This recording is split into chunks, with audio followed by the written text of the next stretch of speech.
You already know what you should be doing right now. That's the part nobody talks about. You're not confused. You're not missing information. Deep down, you know what kind of person you want to be, and yet somehow you're still not there. Why is that? Why do the smartest, most self-aware people on the planet keep repeating the exact same patterns, making the same mistakes, and waking up feeling like they're watching their own life from a distance? There's one man who had the answer, and he wrote it down, not for us, but for himself. Here's the painful truth that most self-help content refuses to say out loud. Knowing is not enough. You've read the books, you've watched the videos, you know about discipline.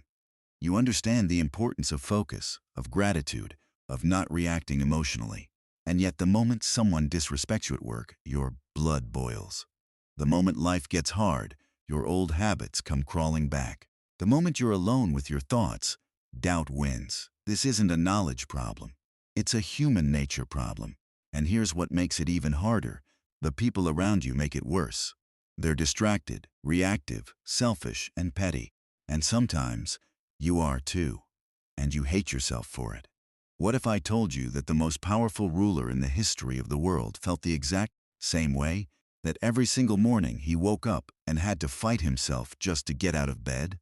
And what if I told you that his private battle, the one he never intended anyone to see, contains a map for navigating the darkest parts of being human? Picture this: Rome, 61 AD, the most powerful empire on earth. And at its center, a man who had everything: armies, gold, palaces, power that no living human being could challenge. His name was Marcus Aurelius, Emperor of Rome. But here's what the history books leave out. Every night, by candlelight, this man sat alone and wrote. Not orders, not laws, not speeches for the crowd. He wrote confessions, frustrations, reminders to himself about how to be a decent human being. He wrote things like, "You have power over your mind, not outside events. Realize this, and you will find strength." He wrote about how hard it was not to be annoyed by people, how tempting it was to abuse his power, how often he failed to live up to his own values and had to begin again the next day. This was a man who had a philosopher's mind and a warrior's burden, who ruled an empire during plagues, wars, and betrayal, who lost children, who watched the people he loved die, who was surrounded by flatterers but had almost no one who would tell him the truth. And what kept him sane, what kept him human, was understanding something about human nature that most people spend their entire lives running from. So what did Marcus Aurelius actually know? First, he knew that people, including himself, are always going to disappoint. Not because they're evil, but because that's what humans do. He wrote, "Begin the morning by saying to yourself, I shall meet with meddling, ungrateful, violent, treacherous, envious, and unsociable people today." Now, most of us read that and think, what a depressing way to start the day. But here's the genius of it. He wasn't being cynical. He was being prepared. When you expect people to be flawed, when you accept that this is just the nature of being human, you stop being blindsided by it. You stop taking it personally, and you free up enormous energy that you used to spend being angry, bitter, or confused. Second, he knew that the real battle is always internal. Marcus ruled the external world, but he understood that the kingdom that matters most is the one inside your own mind. He wrote that the obstacle is the way, that every difficulty life throws at you is not in your path. It is the path. Think about what that means for your life right now. That project that won't come together, that relationship that drains you, that voice in your head that says you're not ready, not smart enough, not good enough. Marcus would tell you, that's not your enemy, that's your curriculum. Third, and this is the one that changes everything, he knew that character is never finished. This is what separates him from every motivational poster you've ever seen. He didn't believe in arriving. He didn't believe in a final version of yourself that you unlock after enough hard work. He believed in the daily practice of becoming. That's why he wrote in his journal every single night. Not because he figured it out, but because human nature is constantly pulling you backward, toward comfort, toward ego, toward reaction.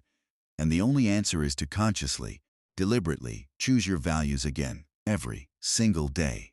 So what does this look like in your life? Lesson 1. Stop waiting to feel ready. Marcus didn't feel ready either. Some mornings, He wrote about how he didn't want to get up. Sound familiar? His answer was simple. The work doesn't care how you feel. Show up anyway. Readiness is a feeling. Discipline is a decision. Lesson 2. Other people's behavior is information, not injury. The next time someone betrays you, dismisses you, or lets you down, don't spiral. Ask, what does this tell me about their nature? What does my reaction tell me about mine? You can't control what people do. You can control what you do with it. Lesson 3. Your inner voice is not the truth. It's a habit. Self-doubt isn't wisdom. It's a pattern. Marcus wrote constantly about catching his own mind creating false stories, about failure, about worthiness, about what others thought of him. He trained himself to observe his thoughts rather than obey them. You can do this too. Notice the story. Then ask, is this actually true? Or is this just what fear sounds like? Lesson 4. Live as if you've chosen this. Marcus faced wars, betrayal, grief, and plague, and he kept asking himself, am I choosing how I respond to this, or am I just reacting? The Stoics called this the art of ascent, the idea that between what happens to you and what you do, there is always a moment of choice. Find that moment. Live there. Here's what changes when you actually absorb what Marcus Aurelius understood. You stop being a victim of your own nature, and you start being its author. You stop expecting life to be fair, and start finding power in how you meet what isn't. You stop waiting for a sign that you're ready to become who you want to be. And you realize that deciding is the sign. The man who wrote the most profound personal journal in human history never published it. He never intended for anyone to read it. He wrote it for the same reason you're here watching this right now. Because becoming a better human being is hard, and the only way through is to keep choosing it. Marcus Aurelius ruled the known world. He had every reason to be arrogant, lazy, and entitled. Instead, every night he sat alone and reminded himself to be good, not perfect, not powerful, just good. And maybe that's the most radical act any of us can commit to. In a world that rewards performance, status, and distraction, choosing, quietly, every day, to become who we actually want to be. That's what Marcus knew about human nature. And now you do too. If this video made you think differently about who you are and who you're becoming, subscribe. Because this channel exists for one reason: to take the deepest wisdom ever written and make it usable in your actual life. Hit the subscribe button, turn on the notification bell, and come back next time, because what we cover next will challenge something you've believed about yourself for a very long time.